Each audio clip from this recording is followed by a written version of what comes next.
Hi అండి, welcome to my channel Allu Sangeetha vlogs. ఈరోజు నేను చూపించబోయే రెసిపీ వచ్చేసి వెనిలా స్పాంజ్ కేక్. ఈ కేక్ చేయడం కోసం మన దగ్గర అవెన్ లేకపోయినా, బీటర్ లేకపోయినా, కేక్ టిన్స్ లేకపోయినా మనం దీన్ని చాలా సింపుల్గా కుక్కర్లో ప్రిపేర్ చేసుకోవచ్చు. చూసారు కదా కేక్ ఎంత ఫ్లఫీగా సాఫ్ట్గా వచ్చిందో. మీరు కూడా ఇలాంటి కేక్ని ప్రిపేర్ చేయాలంటే ఇప్పుడు నేను చెప్తున్న కొలతలతో చేసి చూడండి, పర్ఫెక్ట్గా వస్తుంది.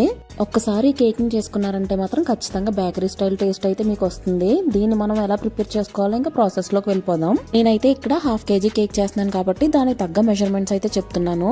దానికోసం ముందుగా బౌల్లో 2 గుడ్లను వేసుకుని తర్వాత 1 కప్పు వరకు పౌడర్ షుగర్ అయితే వేస్తున్నాను. ఒకవేళ మీరు షుగర్ వేసే పాలం అయితే కనుక 1/2 కప్ వేసుకుంటే సరిపోతుంది. అలాగే ఇందులోకి 1/2 కప్ వరకు నేను ఇక్కడ సన్ఫ్లవర్ ఆయిల్ అయితే యూస్ చేస్తున్నాను. ఏదైనా సరే మనం ఫ్లేవర్లెస్ ఆయిల్ ని వేసుకోవాలి. ఇప్పుడు ఈ మిక్స్ అంతటిని మనం మంచిగా బీట్ చేసుకోవాలి. ఒకవేళ మీ దగ్గర కేక్ బీటర్ ఉంటే కనుక దాంతో చేసుకోండి. అది లేని వాళ్ళ కోసం అయితే నేను చూపిస్తున్నాను. నేనైతే ఇక్కడ విస్కర్తో విస్క్ చేస్తున్నాను. మనం ఇలా విస్క్ చేసేటప్పుడు ఇందులో ఉన్న షుగర్ అంతా ఈ ఎగ్స్తో కలిసి మంచిగా నురుగొచ్చేంత వరకు దీన్ని విస్క్ చేసుకోవాలి. ఇలా చేయడానికి మనకు మినిమం 10 minutes అయినా టైం పడుతుంది.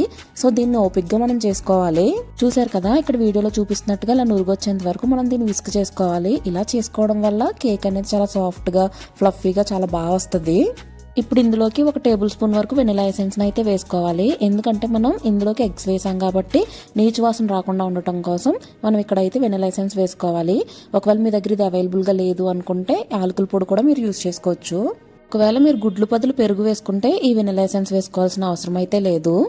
ఇలా వెనిలా ఎసెన్స్ వేసిన తర్వాత ఒకసారి అంతటిని మిక్స్ చేసుకుని ఇప్పుడు ఇందులోకి డ్రై ఇంగ్రీడియంట్స్ యాడ్ చేసుకుందాం. దీనికోసం జల్లెడ పెట్టుకుని 1 కప్ వరకు మైదాని వేసుకోవాలి. మీకు మైదా వద్దు అనుకుంటే గనక మైదా ప్లేస్ లో గోధుమ పిండిని కూడా మీరు యూస్ చేసుకోవచ్చు. అలాగే ఇందులోకి 1 టీ స్పూన్ వరకు బేకింగ్ పౌడర్, 1/2 టీ స్పూన్ వరకు బేకింగ్ సోడా వేసుకుని ఒకసారి దీన్ని అంతటిని జల్లించుకోవాలి. ఇలా జల్లించిన తర్వాత ఇందులోకి చిటికెడంత ఉప్పును వేసి ఒకసారి మొత్తం మనం మిక్స్ చేసుకోవాలి. ఈ మిక్సింగ్ అనేది మనం కట్ అండ్ ఫోల్డ్ మెథడ్ లో మాత్రమే మిక్స్ చేసుకోవాలి. చూసారు కదా ఇక్కడ వీడియోలో చూపిస్తున్నట్టుగా కట్ అండ్ ఫోల్డ్ మెథడ్ లో ఇలా మనం మిక్స్ చేసుకుంటూ ఉండాలి. చూసారు కదా మొత్తం కలిపిన తర్వాత మనకైతే మిక్స్ ఇలా వస్తుంది. ఒకవేళ ఇంకొంచెం మీకు గట్టిగా ఉంది అనిపిస్తే గనక 2 to 3 టేబుల్ స్పూన్స్ వరకు మిల్క్ యాడ్ చేసుకుని మీరు కలుపుకోవచ్చు. ఈ కేక్ మిక్స్ అనేది మనకి రిబ్బన్ కన్సిస్టెన్సీలో ఉండాలి. చూసారు కదా వీడియోలో చూపిస్తున్నట్టుగా ఇలా వస్తే సరిపోతుంది. మనం ఈ కేక్ బేక్ చేయడం కోసం కేక్ టిన్స్ అవసరం లేదని చెప్పాను కదా. సో నేను ఇక్కడైతే కుక్కర్ తీసుకున్నాను. దీంట్లో కొంచెం ఆయిల్ రాసి దానిపైన బటర్ పేపర్ వేసాను. ఒకవేళ మీకు బటర్ పేపర్ లేదు అనుకుంటే కొంచెం ఆయిల్ వేసి దానిపైన మీరు ఏదైనా పిండిని జల్లితే సరిపోతుంది. ఇప్పుడు ఇందులోకి మనం ప్రిపేర్ చేసుకుని పెట్టుకున్న కేక్ మిక్స్ని వేసి 2-3 సార్లు ట్యాప్ చేసుకోవాలి.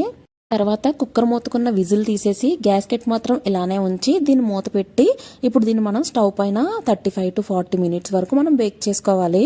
దీన్ని డైరెక్ట్గా స్టవ్ పైన 10 minutes పాటు మనం బేక్ చేసుకున్న తర్వాత ఇంకో 30 minutes పాటు మనం ఏదైనా పనికిరాని అట్ల పెనం ఉంటే దాన్ని పెట్టుకుని ఇంకో 30 minutes పాటు దీన్ని బేక్ చేసుకోవాలి.